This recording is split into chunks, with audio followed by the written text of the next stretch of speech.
Shalom. आपल्या दैनंदिन जीवनामध्ये आपल्याला जी मोकळीक असते ती अत्यंत महत्त्वाची आहे आणि फार गरजेची आहे. समजा आपण आपल्या घरामध्ये वावरत असताना आपण केव्हाही आराम करू शकतो, केव्हाही उठू शकतो, केव्हाही अभ्यास करू शकतो. किंबहुना जर बाहेर जायचं असेल, काही तातडीची जर गरज असेल, घरामध्ये एखाद्या लहान मुलाला बाळाला जर ताप आला तर आपण केव्हाही त्याला घेऊन हॉस्पिटलमध्ये जाऊ शकतो. इतकंच केवळ नव्हे, परंतु कोणत्याही रस्त्याने, कोणत्याही दिशेने, कोणत्याही वाहनामध्ये ही जी मोकळीक आहे सर्व देशांच्यामध्ये थोडीफार प्रमाणामध्ये सारखीच आहे. बहुतेक त्याच्याशिवाय आपल्याला जीवनच जगता येणार नाही. जर प्रवासाला जायचं असेल तर अर्थात आपण कोणत्याही रस्त्याने जाऊ शकतो, एखादा महामार्ग घेऊ शकतो किंवा लहान सहान मार्ग घेऊ शकतात. परंतु ह्या मार्गावर प्रवास करीत असताना जरी आपल्याला स्वतंत्रता आहे, मोकळीक आहे, तरीही आपल्याला महामार्गाचे किंबहुना रस्त्यावरचे जे काही एक छोटे लहान मोठे जे नियम असतात ते पाळावेच लागतात. उदाहरणार्थ एका विशिष्ट दिशेने आणि एका विशिष्ट बाजूने, त्याचप्रमाणे एका वेगामध्ये की त्याहीपेक्षा जास्त आपल्याला वाढवता येत नाहीत. हे जे नियम आहे ह्या नियमांचं आपल्याला पालन करणं ही आपली जबाबदारी आहे. आणि ती जर जबाबदारी पाळली नाही तर जी मोकळीक आहे, जे स्वातंत्र्य आहे, त्याचा उलट परिणाम आपल्यावरही होऊ शकतो आणि बाकीचे जे लोक आहेत त्यांच्यावर सुद्धा होऊ शकतो. आणि म्हणून हे जे स्वातंत्र्य आहे, ही जी मोकळीकता आहे, हेच उदाहरण घेऊन असल्या प्रकारचं जवळजवळ 2000 वर्षापूर्वी संत पेत्राने जे विश्वासणारे आहेत, जे ख्रिस्ताचे अनुयायी झालेले आहेत, भक्त झालेले आहेत, त्यांच्यासाठी वापरलेलं आहे. आता तुम्ही म्हणाल की हे कसं? आपल्या सगळ्यांना मोकळीकच आहे. आपण सर्वजण मोकळे आहोत. आपण कोणत्याही विचाराने, कोणत्याही धर्माने आणि कोणत्याही पद्धतीने आपण आपलं जीवन जगू शकतो. आणि हे उदाहरण त्याने घेऊन त्याच्या पुस्तकामध्ये 2000 वर्षापूर्वी लिहून ठेवलेलं आहे. आपल्या सगळ्यांना आध्यात्मिक जी मोकळीक आहे, स्वातंत्र्य आहे, ते मिळालेलं आहे. ज्या प्रत्येक व्यक्तीने प्रभू येशू ख्रिस्तांच्यावर विश्वास ठेवला, मोकळेपणाने, त्यांच्यावर कोणत्याच प्रकारची जबरदस्ती न करता, स्वतःच्या इच्छेनं प्रभू येशू ख्रिस्ताचा स्वीकार केला, म्हणजे त्याची जी कृपा आहे ती स्वीकारली. त्यांनी दिलेलं जे तारण, मुक्ती, मोक्ष आहे ह्या जगामध्ये, त्याची सर्व सुरुवात, मोक्षाची सुरुवात ह्याच जगामध्ये होते. ज्यावेळेस आपण प्रभू येशू ख्रिस्तांचा स्वीकार करतो, म्हणजे त्याच्या कृपेचा स्वीकार करतो, म्हणजेच त्याच्या यज्ञाचा स्वीकार करतो, आणि मग त्याच्यावर विश्वासाने आपण आपलं जीवन जगण्यासाठी प्रवृत्त होतो. हे जे स्वातंत्र्य आहे आध्यात्मिक, ज्या सगळ्यांना लाभलं होतं त्या काळामध्ये, त्यांच्यासाठी त्याने हे लिहून ठेवलेलं आहे. आणि तेच आज आपल्या सगळ्यांच्यासाठी आहे. मी आपल्यासाठी ते वाचतो. 1 पेत्र 1 अध्याय 2 अध्यायामध्ये आपल्याला दिसून येतं, विशेषरीत्यानं 2 अध्यायामध्ये, आणि 13 ते 17 वचनं मी आपल्यासाठी वाचतो. मनुष्यांनी स्थापलेल्या प्रत्येक व्यवस्थेला प्रभू करता अधीन असा, राजा श्रेष्ठ म्हणून त्याच्या, आणि अधिकारी वाईट करणाऱ्यांना शिक्षा देण्यासाठी व चांगले करणाऱ्यांची स्तुती करण्यासाठी त्यांचे पाठवलेले म्हणून त्यांच्या अधीन असा. देवाची इच्छा अशी आहे की तुम्ही चांगले करण्याने निर्बुद्ध मनुष्याच्या अज्ञानाला कुंठित करावे. आपली स्वतंत्रता ही दुष्टपणाचे झाकण न करता तुम्ही स्वतंत्र तरी देवाचे दास असे आहात. सर्वास मान द्या, बंधुवर्गावर प्रीती करा, देवाचे भय धरा, राजाला मान द्या. 16 वचन मी आपल्यासाठी पुन्हा एकदा वाचतो, कारण आध्यात्मिक रीतीनं आपण मोकळे आहोत, त्या संदर्भामध्ये स्वतंत्र आहोत, त्या संदर्भातलं हे वचन आहे. आपली स्वतंत्रता ही दुष्टपणाचे झाकण न करता तुम्ही स्वतंत्र तरी देवाचे दास असे आहात. तुम्ही स्वतंत्र, आत्मिक रीतीनं, आध्यात्मिक रीतीनं देवाचं कार्य आणि देवाची सेवा करण्यासाठी देवाला, तुम्हाला आणि मला काहीतरी द्यायचं आहे, कारण त्याने तुम्हाला आणि मला स्वतंत्र केलेलं आहे. आध्यात्मिक रीतीनं जो मी सुरुवातीचा एक पहिला नियम सांगितला की आपल्याला एखाद्या रस्त्याने प्रवास करीत असताना पूर्ण आपल्याला मोकळीक आहे, परंतु तरीही आपल्या नियमांच्यावर लक्ष ठेवणं आवश्यक आहे, जे नियम दिलेले असतात. आणि म्हणूनच तो असं म्हणतो की आपण स्वतंत्र आहोत. आध्यात्मिक रीतीनं हे स्वातंत्र्य देवाने दिलेलं आहे, पण त्याचबरोबर जबाबदारी सुद्धा दिलेली आहे. आणि ती जबाबदारी म्हणजे आपण कशा रीतीनं त्या दिलेल्या स्वातंत्र्याचा उपयोग करतो. स्वातंत्र्य तर दिलेलं आहे, मग आपल्याला ख्रिस्ताची सेवा करण्याचं स्वातंत्र्य दिलेलं आहे. इतकंच केवळ नव्हे, परंतु भक्ती करण्याचं स्वातंत्र्य दिलेलं आहे, देवाने दिलेलं आहे. त्याचं वचन आणि त्याच्या वचनाचा जो अभ्यास आहे ते करणं आणि त्याचा अधिक खोल रीतीनं अभ्यास करण्याचा त्याने तुम्हाला आणि मला स्वातंत्र्य दिलेलं आहे. ख्रिस्ताच्या वचनामध्ये, ख्रिस्ताच्या सेवेमध्ये, ख्रिस्ताच्या विश्वासामध्ये आपण वाढत राहणं, ह्याच्यावर तुम्हाला आणि मला कोणत्याच प्रकारे बंधन नाही. उलट तुम्हाला आणि मला एका विशिष्ट जबाबदारीने आपल्या स्वतःची वाढ करण्यासाठी त्या स्वातंत्र्याचा उपयोग करायचा आहे. मग स्वातंत्र्य मिळालं, परंतु त्याचबरोबर जबाबदारी मिळालेली आहे. आपण त्याचा उपयोग कशासाठी करायचा? तो असं म्हणतो की आपली दुष्टता झाकण्यासाठी नाही. स्पष्टपणे तो म्हणतो आपली स्वतंत्रता ही दुष्टपणाचे झाकण, म्हणजे ज्या गोष्टी न करायला पाहिजेत त्याच्यावर पडदा टाकण्यासाठी नव्हे, उलट आपल्या आध्यात्मिक जीवनाची वाढ करण्यासाठी आपल्याला स्वातंत्र्य मिळालेलं आहे आध्यात्मिक रीतीनं. पुष्कळदा समजा एखादी व्यक्ती भरधाव गाडी चालवते आहे हायवेवर आणि त्यामध्ये कोणाला तरी ॲक्सिडेंट होतो, इजा होते वगैरे वगैरे, आणि जर पोलिसांनी त्यांना विचारलं तर तो असं म्हणू शकतो, नाही मला पूर्ण मोकळीक आहे, मी स्वतंत्र आहे, मी गाडी कसाही चालवू शकतो. याचा अर्थ असा की तो त्याच्या मोकळीकतेचा, स्वातंत्र्याचा गैरवापर करतो. का? कारण त्याला तसल्या प्रकारे वागणूक त्या ठिकाणी दाखवायला पाहिजे. म्हणजे आपल्या चुकीच्या वागणुकीला त्याला झाकायला पाहिजे. का? तर आपण मोकळे आहोत. आपल्याला ती मोकळीकता दिलेली आहे. मोकळीकता आपल्या चुका, आपले वाईट कर्म किंवा आपल्या वाईट सवयी, आपल्या ज्या काही वैयक्तिक रीतीनं, सामूहिक रीतीनं, मंडळीच्या बाबतीत जर आपण देवाच्या नियमांच्या आणि विचारांच्या बाहेर जर जात आहोत, तर मग आपण त्याच मोकळीकतेचा दुरुपयोग करतो असं आपल्याला स्पष्टपणे म्हणता येईल. आणि संत पेत्र असं म्हणतो की तुम्ही आपल्या जीवनामध्ये ज्या काही गोष्टी आहेत, ज्या काही सवयी आहेत, वाईट गोष्टी आहेत, वाईट कर्म आहेत, त्याच्यावर तुम्ही पडदा टाकू नका, कारण तुम्ही मोकळे आहात म्हणून. उलट त्याने आपल्याला त्या बाबतीत ताकीद दिलेली आहे. म्हणजे याचा अर्थ असा की आपल्याला मोकळीकता मिळाली, स्वातंत्र्य मिळालं. आणि इतकंच केव्हा नव्हे, परंतु ते स्वातंत्र्य ज्यावेळेस मिळालं त्यावेळेस आपल्याला एक जबाबदारीसुद्धा दिलेली आहे. आणि ती जबाबदारी म्हणजे ज्याने तुम्हाला आणि मला ते स्वातंत्र्य दिलेलं आहे त्याच्या नियमावलीमध्ये आपल्याला चालणं आवश्यक आहे. नाहीतर ते आपल्यासाठी सुद्धा आणि मग इतरांच्यासाठी सुद्धा ते बरोबर ठरणार नाही. समजा आपण समाजामध्ये राहतो आणि समाजामध्ये सर्व प्रकारचे लोक आहेत.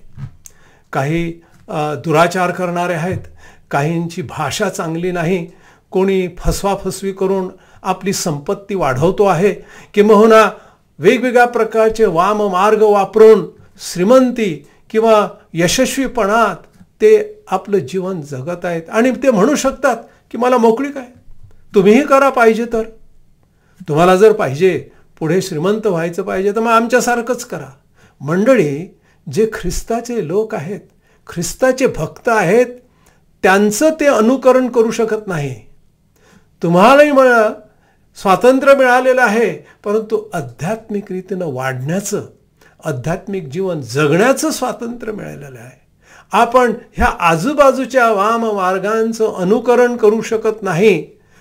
अनुकरण आपण करू शकतो त्या देवाचं, ज्याने तुम्हाला आणि मला मोकळीक दिलेली आहे, स्वातंत्र्य दिलेलं आहे. आणि म्हणून ह्या स्वातंत्र्याच्या बरोबर तुम्हाला आणि मला जबाबदारीसुद्धा आलेली आहे. कारण ह्या जबाबदारीच्या जीवनाने आपण आपल्या स्वतःचा आध्यात्मिक भलं करू शकतो, परंतु जे आजूबाजूला आहेत त्यांनाही आपण आध्यात्मिक लाभ देऊ शकतो. पुढे त्याने असं सांगितलेलं आहे की दुष्टपणाचे झाकण न करता तुम्ही स्वतंत्र तरी देवाचे दास असे आहात. हो, ह्या जगामध्ये आपण जगत असताना तुम्हाला मुभा आहे. कोणत्याही प्रकारचे चांगले कपडे घालू शकता, चांगलं घर तुम्ही घेऊ शकता, चांगली नोकरी, चांगलं शिक्षण, चांगल्या प्रकारच्या ज्या सवयी आहेत, वाद्य आहे, गायन आहे, ह्या सगळ्या गोष्टींना आपण अपनावू शकतो, आपल्या जीवनामध्ये स्वीकारू शकतो आणि त्याच्यामध्ये आपण खूप पुढे जाऊ शकतो. आणि त्याचा उपयोग मग एका गोष्टीसाठी व्हायला पाहिजे. फक्त स्वातंत्र्य जे आहे त्यालाच महात्म्य द्यायचं नाही आहे. काही काही देशांच्या मध्ये स्वतंत्रता किंबहुना स्वातंत्र्य ही फार मोठी गोष्ट आहे. त्यामुळेच लोकांनी आपले बलिदान दिले स्वातंत्र्यासाठी. त्यामुळे आपल्या देशांना, आशियातील कित्येक देशांना एका विशिष्ट कालावधीमध्ये स्वातंत्र्य मिळालं. कारण ती फार महत्त्वाची गोष्ट आहे देशांच्यासाठी, समाजासाठी आणि आपल्या वैयक्तिक सामाजिक जीवनासाठी. पण त्याचबरोबर त्याने हे सांगितलेलं आहे की त्या स्वातंत्र्याच्या बरोबर जे ख्रिस्ताचे लोक आहेत त्यांनी हे लक्षात ठेवायला पाहिजे की आपण शेवटी सर्वात मोठं महात्म्य कोणाला द्यायला पाहिजे, तर ज्याने तुम्हाला आणि मला आध्यात्मिक रीतीनं स्वतंत्र केलेलं आहे, ज्याने तुम्हाला आणि मला ह्या जगामध्ये स्वातंत्र्याचं दान दिलेलं आहे हे जीवन जगण्यासाठी. आणि म्हणून त्याने एक असा शब्द वापरला, तरीही तुम्ही त्या देवाचे दास म्हणून ह्या जगात जगा. समजा एखादा घर मालक असतो, त्याच्याकडे दास असतात किंवा नौकर असतात आजच्या काळात सांगायचं म्हणजे, आणि ह्या नौकराला त्याने सांगितले की बाबा रे, आज आपल्याकडे पाहुणे येणार आहेत आणि म्हणून आपल्याकडे काही चहा पाणी वगैरेची व्यवस्था करायची आहे, जाऊन बाजारामधून थोडा चहापत्ती आण किंवा फरसाण वगैरे वगैरे ते आण. आणि तो गेला. आणि गेल्यानंतर समजा त्याने जवळजवळ अर्धा दिवस तिकडेच घालवला, कधी कधी पूर्ण दिवस त्याच्यातच जर घालवला, की ज्या ठिकाणी तो सगळं काम एका दिवसात न करता एका तासात करू शकतो, हा मात्र पूर्ण दिवस त्याच्यात घालवतो. तर या ठिकाणी त्या मालकाला थोडा कधी कधी संशय येऊ शकतो की हे दिवसभर याने काय केलं, की ज्या ठिकाणी 1-1.5 तासामध्ये सगळं काही आणता येतं जे काही पाहिजे आजच्या पाहुण्यांच्या पाहुणचारासाठी, तर त्याने पूर्ण 1 दिवस घालवला.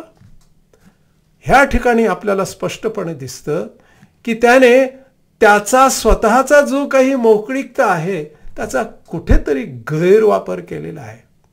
मालकाने आपल्याला काम सांगितलेलं आहे, त्याने दिलेली जबाबदारी आपल्याला पूर्ण करायची आहे, त्याने दिलेली जी काही इच्छा प्रगट केलेली आहे आपल्याकडे ती पूर्ण करायची आहे. हो, आपल्याला मोकळीक आहे, तुम्ही कोणत्याही ठिकाणी जा, कोणत्याही दिशेने जा, एका त्या विशिष्ट 1.5 तासामध्ये फार झालं तर. परंतु तुम्ही पूर्ण 1 दिवसभर तिकडेच होता, म्हणजे कुठेतरी फिरत होता आणि आपली स्वतःचीच काहीतरी कामं तुम्ही केलेली आहेत, किंबहुना अजून कोणत्या काही कामामध्ये तुम्ही होता. ह्या ठिकाणी ह्या उदाहरणावरून स्पष्ट आपल्याला दिसतं की ह्या जगामध्ये आपण मोकळे आहोत.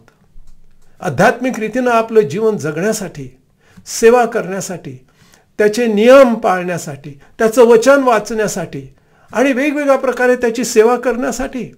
परंतु त्याचबरोबर हे करीत असताना आपल्याला हे विसरता कामा येत नाही की ज्याने तुम्हाला ही मोकळीक दिली, जाऊन ह्या जगामध्ये जगा, त्याने हे सांगितलेलं आहे की त्याच्या इच्छेप्रमाणे हे करायचं आहे. त्याने जे सांगितलं ते, आणि त्या एका विशिष्ट वेळेमध्ये, कालावधीमध्ये ते आपल्याला पूर्ण करायचं आहे.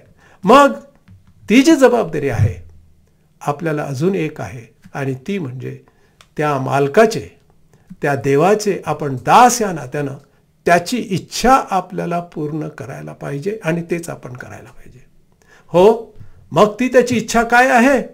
ह्या अगोदरच्या वचनांच्या मध्ये, उदाहरणार्थ 1 अध्याय आणि 15 वचनामध्ये, ज्याने तुम्हास पाचारण केले तो जसा पवित्र आहे तसे तुम्ही सर्व प्रकारच्या आचरणात पवित्र असा. हो, तुम्हाला मोकळीक आहे, तुम्हाला स्वातंत्र्य आहे ह्या जगामध्ये. 2000 वर्षापूर्वी संत पेत्र लिहितोय. पण याचा अर्थ असा नाही की त्या देवाचे आपण दास या नात्यानं तुम्हाला आणि मला काहीच जबाबदारी नाही. आपली जबाबदारी अशी आहे की जसा तो पवित्र आहे तसे आपण पवित्र सर्व प्रकारच्या आचरणात असावं. बोलण्यामध्ये, वागण्यामध्ये, चालण्यामध्ये, आपल्या वेगवेगळ्या प्रकारच्या प्रवृत्तीमध्ये, कामावर असो, कामावर नसो, घरी दारी, कुठेही तो असं म्हणतो की पवित्र जीवन तुम्ही जगा. तुम्ही आज्ञांकित मुले व्हा. म्हणजे काय? ह्या जगामध्ये स्वतंत्र तर आहोतच आपण, परंतु शेवटी आपण त्याचे दास आहोत, आणि दास या नात्यानं आपल्याला त्या देवाची आज्ञा पाळणं आवश्यक आहे. मी सांगितलं ना, घर मालकाने जबाबदारी दिलेली असते त्याच्या काम करणाऱ्यांना, तर आज्ञांकित मुले म्हणजे त्या आज्ञांचं, त्याने दिलेल्या कामाची पूर्ती करणं ही आपली जबाबदारी आहे. इतकंच केवळ नव्हे, परंतु आध्यात्मिक रीतीने त्याने सांगितलेलं आहे, आपलं आचरण चांगलं ठेवा, दैहिक वासनांच्या पासून दूर राहा. हे आहे आपल्या स्वातंत्र्याची ओळख, ही आहे आपल्या स्वातंत्र्याची व्याख्या. देवाने तुम्हाला आणि मला मोकळीक दिली ह्या जगामध्ये जगायची, त्याचे दास, त्याचे भक्त म्हणून. फार आनंदाची गोष्ट आहे. परंतु त्याचबरोबर जबाबदारी दिली, मर्यादा दिल्या आणि त्याचप्रमाणे त्याने असं सांगितलं की तुम्ही त्याचे दास आहात. फक्त स्वतंत्र आहोत म्हणून त्या स्वातंत्र्याचं जे महात्म्य आहे त्याच्या पलीकडे अजून महात्मा आहे, त्याच्या पलीकडे प्रत्यक्ष देव आहे. तुम्ही आहात, तुम्हाला दिलेलं स्वातंत्र्य हे मोठं, परंतु त्या तुमच्यापेक्षा आणि तुम्हाला असलेल्या स्वातंत्र्यापेक्षाही मोठा कोण आहे? ज्याचे तुम्ही दास आहात, ज्याचे तुम्ही भक्त आहात. मला असं वाटतं की ही फार मोठी महत्त्वाची आठवण जे ख्रिस्ताचे भक्त आहेत, ख्रिस्ती जीवन जगणारे आहेत त्यांच्यासाठी आहे. मंडळी, पुष्कदा मंडळांच्यामध्ये ख्रिस्ती लोक अशा प्रकारे जगताना आपल्याला दिसत आहेत की त्यांचं पूर्वीचं जीवन आणि आताच्या जीवनामध्ये काहीच फरक नाही. आणि कधी कधी तर असं वाटतं की हे ख्रिस्ताचे दास तरी आहेत का? आणि ख्रिस्ताचे दास म्हणून ते शोभतात का? त्यांचं जीवन, त्यांचं वागणं, त्यांचं बोलणं, त्यांचे आचार, त्यांचे उच्चार, ह्या सगळ्या गोष्टींच्या द्वारे ख्रिस्ताच्या भक्तांना जगाच्या समोर हे सिद्ध करायचं आहे की हो, आम्हाला मोकळीक आहे, आध्यात्मिक मोकळी आहे. परंतु ज्याचे आम्ही दास आहोत त्याने दिलेली आम्हाला मोकळीक आहे, त्याने दिलेलं हे स्वातंत्र्य आहे. पण कशासाठी? तर पवित्र जीवन जगण्यासाठी, निष्कलंक जीवन जगण्यासाठी, त्याच्या वचनामध्ये आणि त्याच्या सेवेमध्ये वाढण्यासाठी. त्याने तर आपल्याला 17व्या वचनामध्ये अजून मार्गदर्शन दिलेलं आहे. मी आपल्यासाठी वाचतो. ह्याच 1 पेत्र 2 अध्याय 17 वचन. सर्वास मान द्या, बंधुवर्गावर प्रीती करा, देवाचे भय धरा, राजाला मान द्या. ह्या एक एक वाक्यामध्ये, एक एक शब्दामध्ये फार मोठा अर्थ आहे. सामाजिक, आर्थिक, कौटुंबिक आणि जगामधलं जीवन जगण्यासाठी, देशातलं जीवन जगण्यासाठी हे मार्गदर्शक पर छोटे छोटे वाक्य आहेत. काय सांगितलेलं आहे त्याने? हो, आपल्याला स्वतंत्र जगण्याची मुभा आहे ख्रिस्ताचे दास म्हणून. कारण शेवटचं जे महात्म्य आहे ते देवाचं आहे, शेवटचं जे मोठेपण आहे ते देवाचं. आणि म्हणून सर्वांस मान द्या. तुम्हाला आणि मला, अर्थात प्रत्येक व्यक्तीला मान द्यायचा आहे. त्याचं कारण असं की पवित्र शास्त्र बायबलमध्ये सगळ्यांना सारखंच नेमलेलं आहे. सगळ्यांना एकाच देवाने निर्माण केलेलं आहे. आपण त्या एकाच देवाची निर्मिती आहोत. कोणीही उच्च नीच त्यांच्या जन्मानं किंवा शिक्षणानं किंवा पैशाने ठरवता कामा नये. ख्रिस्ती विश्वासणाऱ्याने देवाचे जे दास आहेत त्यांना मार्गदर्शन आहे, सर्वांस मान द्या. कारण ती देवाची हस्तकृती आहेत, देवाची निर्मिती आहेत. बंधुवर्गावर प्रीती करा. हे सर्वात मोठं शिक्षण आपल्या सगळ्यांना माहीत आहे, प्रसिद्ध आहे, जगप्रसिद्ध आहे. शेजाऱ्यावर प्रीती करा जशी आपण आपल्यावर प्रीती करतो. मंडळी, प्रीती करणं म्हणजे काहीही आपण त्यांनी बोललेलं वगैरे वगैरे सहन करणं नव्हे, परंतु प्रीतीनं त्या गोष्टी त्यांना सांगणं सुद्धा आणि तशा प्रकारची त्यांना वागणूक देणं म्हणजे बंधुवर्गावर प्रीती करणं आहे. महत्त्वाची गोष्ट अशी की देवाचे भय धरा. आपल्या स्वतंत्र जीवन जगण्याच्या मागे तो असं म्हणतो की ज्या देवाने तुम्हाला आध्यात्मिक रीतीनं मुक्ती दिली, मोक्षाची सुरुवात इथं करून दिली, त्याच्या कृपेनं, आपल्या विश्वासानं, तर देवाला भिवून ह्या जगामध्ये जगा.